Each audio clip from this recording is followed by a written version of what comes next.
Hello everyone, welcome to all of you in exam Guru. दोस्तों, इस video में हम लोग एयरफोर्स वाई ग्रुप एग्जाम 2023 के लिए साइंस का एक मिनी मॉक टेस्ट सॉल्व करने वाले हैं। दोस्तों, आपके एग्जाम में साइंस से रिलेटेड मिनिमम 2 क्वेश्चंस हर शिफ्ट में देखने को मिलता है। तो इसी तरह से आप साइंस के 5 से 6 लेक्चर इस वीडियो पर देखेंगे और इन्हीं 5-6 लेक्चर में आपके कंप्लीट सिलेबस कवर कर दिए जाएंगे और इससे बाहर आपको एग्जाम में एक भी क्वेश्चन देखने को नहीं मिलेगा। इसके अलावा अगर आप इन सारे क्लासेस के फ्री पीडीएफ डाउनलोड करना चाहते हैं तो पीडीएफ आपको मेरे वेबसाइट examgurujob.in पर मिल जाएगा और उसका लिंक मैंने इसी वीडियो के डिस्क्रिप्शन बॉक्स में डाल दिया है। चलिए दोस्तों, अब ज़्यादा टाइम स्पेंड ना करते हुए आज का वीडियो स्टार्ट करते हैं। फर्स्ट क्वेश्चन आप सभी के सामने स्क्रीन पे है। क्वेश्चन में कहा गया है कि तारों के मध्य दूरी को ज्ञात करने की इकाई क्या है। दोस्तों, यहाँ पर यह पूछा गया है कि 2 स्टार्स के बीच जो डिस्टेंस होते हैं, इस डिस्टेंस को हम किस यूनिट में मेजर करते हैं, क्योंकि एक तारे से दूसरे तारे के बीच की दूरी काफ़ी ज़्यादा होती है जिसे हम किलोमीटर मीटर वगैरह में कभी भी नहीं माप सकते। तो इस क्वेश्चन का राइट आंसर हो जाएगा ऑप्शन नंबर डी, प्रकाश वर्ष। यानी कि दोस्तों लाइट ईयर के फॉर्म में हम 2 तारों के बीच की दूरी को मापते हैं। यहाँ पर बात हो रही है स्टार की, तो हमारा एक स्टार है सन। इससे रिलेटेड हमेशा आपके एग्जाम में क्वेश्चन बनता है। कौन कौन सा क्वेश्चन बनता है? पहला क्वेश्चन यह बनेगा कि सन में जो रिएक्शन होता है वो कौन सा रिएक्शन है। ठीक है, बहुत इंपॉर्टेंट क्वेश्चन यह है और कई बार एग्जाम में आया भी है। तो दोस्तों, सन के अंदर जो रिएक्शन होता है इसे हम बोलते हैं न्यूक्लियर फ्यूजन। ठीक है, यहाँ पर फिजन और फ्यूजन में आप लोग कन्फ्यूज मत होना। जो हमारे न्यूक्लियर रिएक्टर होते हैं उसमें आपका फिजन होता है, जबकि सन में फ्यूजन होता है। यहाँ पर फ्यूजन किसका होता है? तो हाइड्रोजन और हीलियम का होता है। यही दोनों फ्यूज करके एक एनर्जी का फॉर्म लेता है यहाँ पर, और काफ़ी ज़्यादा मात्रा में लाइट एंड एनर्जी रिलीज होती है। तो सभी को यहाँ पर सारी चीज़ें समझ में आ गई। आगे बढ़ते हैं सेकंड क्वेश्चन की ओर। सेकंड क्वेश्चन कह रहा है कि ध्वनि प्रदूषण को मापने के लिए निम्न में से किस इकाई का प्रयोग करते हैं। दोस्तों, ध्वनि प्रदूषण को मापने के लिए हम यूज करते हैं डेसिबल का, यानी कि बी ऑप्शन इस क्वेश्चन का करेक्ट आंसर है। अब यहाँ पर बात हो रही है साउंड के बारे में। ठीक है, तो साउंड से रिलेटेड एक इंपॉर्टेंट फैक्ट यह बनता है कि अलग अलग मीडियम में साउंड का स्पीड क्या है। ऐसे questions coast guard, navy and air force के बहुत ही फेवरेट है और हमेशा से पूछे जाते रहे हैं। दोस्तों, साउंड का जो स्पीड है वो सबसे ज़्यादा होता है एयर में, इससे कम होगा वाटर में, और इससे भी कम आपको सॉलिड में यानी कि आयरन में देखने को मिलेगा। अगर मैं एयर की बात करूं तो एयर में साउंड का स्पीड 330 मीटर पर सेकेंड होता है, वाटर में इसका स्पीड 1450 मीटर पर सेकेंड होता है, और आयरन यानी कि सॉलिड में इसकी स्पीड 3560 किलोमीटर के आसपास मीटर पर सेकंड के आसपास होती है। तो ये तीनों स्पीड आप लोग याद रखना। इसके अलावा जो डेसिबल इकाई है या किसका इकाई है, तो ध्वनि प्रदूषण को मापने का, इसके बारे में भी आप लोग कंफर्म याद रखना। आगे बढ़ते हैं तीसरे क्वेश्चन की ओर। तीसरा क्वेश्चन कहा गया है कि बीसीजी वैक्सीन का प्रयोग किस रोग से बचाव हेतु किया जाता है। दोस्तों, यह जो बीसीजी वैक्सीन है इसका उपयोग किया जाता है ट्यूबरक्लोसिस के यहाँ पर इसके क्योर के लिए, यानी कि टीबी के उपचार के लिए बीसीजी वैक्सीन का प्रयोग किया जाता है। बात करें बीसीजी वैक्सीन के फुल फॉर्म की, तो इसका फुल फॉर्म है दोस्तों बैसिली कैलमेट ग्यूरिन। ठीक है, यहाँ पर आप लोग फुल फॉर्म भी याद रखना, हो सकता है आपसे एग्जाम में क्वेश्चन पूछ लिया जाए। इसके बाद अगला क्वेश्चन है, इंटरनेट का पिता किसे कहा जाता है। Who is called the father of internet. तो करेक्ट आंसर है इस क्वेश्चन का ऑप्शन नंबर बी, विंटकर्फ को इंटरनेट के पिता के रूप में जाना जाता है।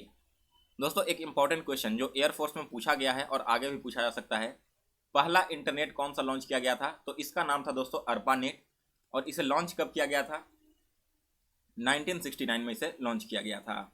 इसके अलावा बात करें WWW यानी कि वर्ल्ड वाइड वेब की, तो इसके डिस्कवरी कौन है, यानी कि किसने इसे डिस्कवर किया था, तो इनका नाम है दोस्तों टिम वर्नर ली, जिन्होंने 1991 में इसे लॉन्च किया था, और आज तक इसी के थ्रू हम सभी लोग इंटरनेट पर विजिट कर पाते हैं। इसके बाद अगला क्वेश्चन है, सूर्य के प्रकाश को पृथ्वी पर पहुंचने में कितना समय लगता है। दोस्तों, जो सनलाइट है वो पृथ्वी पर 8 मिनट में पहुंच पाता है। सी ऑप्शन इस क्वेश्चन का करेक्ट आंसर है। बात करें सनलाइट की दोस्तों, तो सनलाइट जो है वो टोटल 7 कलर से मिलकर बना हुआ है, जो कि आपका विवग्योर है, जिसमें वी होता है वायलेट, आई इंडिगो हो गया, बी से ब्लू कलर, जी से ग्रीन है, वाई येलो को डिनोट करता है, ओ ऑरेंज को, और आर रेड को करता है। आप एक बार मुझे कमेंट करके बताना कि इन सभी कलर्स में से सबसे ज़्यादा स्कैटरिंग ऑफ लाइट किसका होता है, यानी कि कौन सी कलर का जो लाइट है वो सबसे ज़्यादा स्कैटर करता है। आपका करेक्ट आंसर होना चाहिए या तो वायलेट या फिर रेड, तो इन दोनों में से आप सही आंसर कमेंट करके बता देना। अगला क्वेश्चन है, parsec is the unit of. Parsec किसका इकाई है? दोस्तों पार्सेक यह इकाई है डिस्टेंस का, यानी कि ऑप्शन नंबर ए इस क्वेश्चन का करेक्ट आंसर है। अब पार्सेक से मापा क्या जाता है? तो इससे दोस्तों आपकी खगोलीय दूरी मापी जाती है, यानी कि जितने भी एस्ट्रोनॉमिकल डिस्टेंस होंगे ना, इसे हम सभी लोग पार्सेक में मापते हैं। अगला क्वेश्चन है कि प्रकाश सबसे अधिक गति से किस में यात्रा करता है, यानी कि जो लाइट का स्पीड है वो मैक्सिमम किस में होता है? दोस्तों लाइट का स्पीड मैक्सिमम देखने को मिलता है वैक्यूम में, यानी कि बी ऑप्शन इस क्वेश्चन का करेक्ट आंसर है। एक यहाँ पर इंपॉर्टेंट फैक्ट यह बनता है दोस्तों कि क्या लाइट को ट्रेवल करने के लिए मीडियम की जरूरत पड़ती है, यानी कि किसी माध्यम की जरूरत पड़ती है? तो करेक्ट आंसर है इस क्वेश्चन का नहीं। ठीक है, यहाँ पर आप देख सकते हो कि लाइट का जो स्पीड है वो मैक्सिमम कहाँ पर है? वैक्यूम में है, और वैक्यूम कोई भी एक मीडियम नहीं है। जबकि बात करें साउंड की, तो दोस्तों आपका जो साउंड है ये ट्रेवल करने के लिए किसी न किसी मीडियम को खोजता है। ठीक है, बिना मीडियम के साउंड ट्रेवल नहीं कर सकता। तो ये दोनों डिफरेंस, इन दोनों के बारे में आप लोग याद रखना।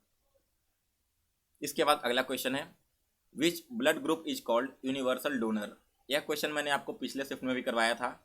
दोस्तों यूनिवर्सल ब्लड डोनर किसे कहते हैं? यह कहा जाता है ओ निगेटिव ग्रुप वाले को, यानी कि बी ऑप्शन इस क्वेश्चन का करेक्ट आंसर है। इसके बाद अगला क्वेश्चन है कि दूर दृष्टि दोष से पीड़ित व्यक्ति के चश्मे में कौन सा लेंस प्रयोग किया जाता है? यानी कि दोस्तों कोई पर्सन अगर फार साइटेडनेस से सफ़र कर रहा हो तो उसे कौन सा लेंस यूज करना चाहिए? उसे यूज करना चाहिए दोस्तों कॉन्वेक्स लेंस, यानी कि ए ऑप्शन इस क्वेश्चन का करेक्ट आंसर है। कॉन्वेक्स लेंस को हम हिंदी में उत्तल लेंस के नाम से भी जानते हैं। इसके अलावा दोस्तों अगर किसी व्यक्ति को शॉर्ट साइटेडनेस हो जाए, तो यानी कि यहाँ पर अगर उसे निकट दृष्टि दोष हो जाए, तो फिर इस कंडीशन में उसे कॉनकेव लेंस का यूज करना पड़ता है। एक्चुअली में यहाँ पर शॉर्ट साइटेडनेस में होता क्या है ना, कि आपकी जो फोकसिंग है वो बैक में चली जाती है आईबॉल की, और इसे ही सुधारा जाता है कॉनकेव लेंस को यूज करके।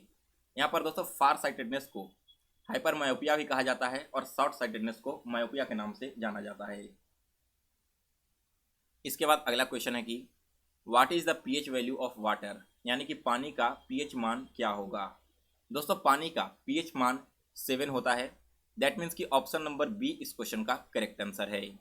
दोस्तों यह पीएच वैल्यू होता क्या है? तो पीएच वैल्यू 1 से लेकर 14 तक डिनोट किया जाता है, जिसमें 1 से लेकर 6 तक आपके क्या होते हैं? एसिडिक होते हैं, और 8 से लेकर 14 तक आपके बेसिक होते हैं। जबकि 7 पीएच वाले जितने भी आपके द्रव्य हो गए ना, ये सारे के सारे न्यूट्रल में आती हैं। यानी कि 7 से जितना ही हम कम जाएंगे, 6, 5, 4, 3, उसी तरह से आपकी एसिडिटी बढ़ती जाएगी। और अगर हम 7 से जितना ऊपर जाएंगे, 8, 9, 10, 11, तो आपके बेस जो है वो बढ़ते जाएंगे। यहाँ पर वाटर एक न्यूट्रल सब्सटेंस है, इसलिए वाटर का पीएच मान 7 हो जाएगा। वीडियो में आगे बढ़ने से पहले दोस्तों एक छोटी सी इन्फॉर्मेशन है आप सभी के लिए। अगर आप एयरफोर्स वाई ग्रुप एग्जाम की तैयारी कर रहे हो और आपने अभी तक जीके के लिए कोई भी प्रिपरेशन स्टार्ट नहीं किया है, यह ई बुक दोस्तों आप सभी के लिए तैयार किया गया है, खास तौर पर एयरफोर्स वाई ग्रुप एग्जाम के लिए। अगर मैं इसके सक्सेस रेट की बात करूं तो हाल ही में जनवरी 2023 में एयरफोर्स वाई ग्रुप एग्जाम हुआ था, और वहां पर आपको 90% से भी ज़्यादा जीके के क्वेश्चंस इसी ई बुक से देखने को मिले थे। इसमें आपको topic wise Hindi and English दोनों लैंग्वेज में history, geography, polity and static GK के सारे क्वेश्चंस मिल जाएंगे। इसके अलावा प्रीवियस ईयर के भी कुछ क्वेश्चन मैंने इसमें इंक्लूड कर दिया है। तो आप सभी लोग प्रिपरेशन करने के लिए एक बार इस ई बुक को जरूर पढ़ें।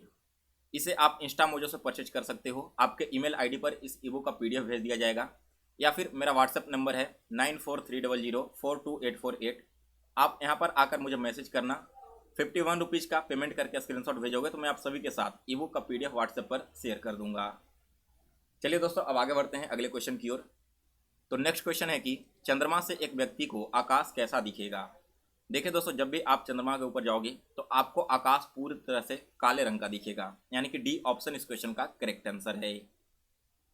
फिर इसके बाद अगला क्वेश्चन है कि लाल रुधिर यानी कि जो रेड ब्लड सेल्स होते हैं ना, इनके कणिकाओं का रंग रेड क्यों होता है? दोस्तों इसके पीछे का रीजन होता है हेमोग्लोबिन का, यानी कि डी ऑप्शन इस क्वेश्चन का करेक्ट आंसर है।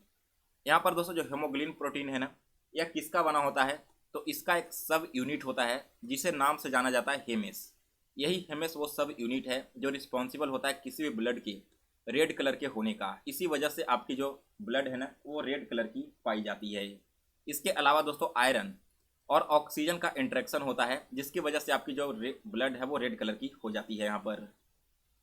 फिर आगे बढ़ते हैं अगले क्वेश्चन की ओर। तो नेक्स्ट क्वेश्चन है कि किस वैज्ञानिक ने पेनिसिलिन की खोज की थी। अब दोस्तों आप सभी लोगों को इस क्वेश्चन का राइट आंसर कमेंट बॉक्स में बताना है। सो गाइस फिलहाल इस वीडियो में बस इतना ही। अगर आपको आज का लेक्चर पसंद आया हो तो इसे लाइक और शेयर करें। इसके अलावा दोस्तों जितने भी नए कैंडिडेट इस चैनल से जुड़े हैं, आप सभी से रिक्वेस्ट है कि चैनल को सब्सक्राइब कर इसके बेल नोटिफिकेशन को ऑन कर लें। मिलते हैं दोस्तों फिर से एक नए वीडियो में। तब तक के लिए जय हिंद, जय भारत। आप सभी को आपके एग्जाम के प्रिपरेशन के लिए बेस्ट ऑफ लक।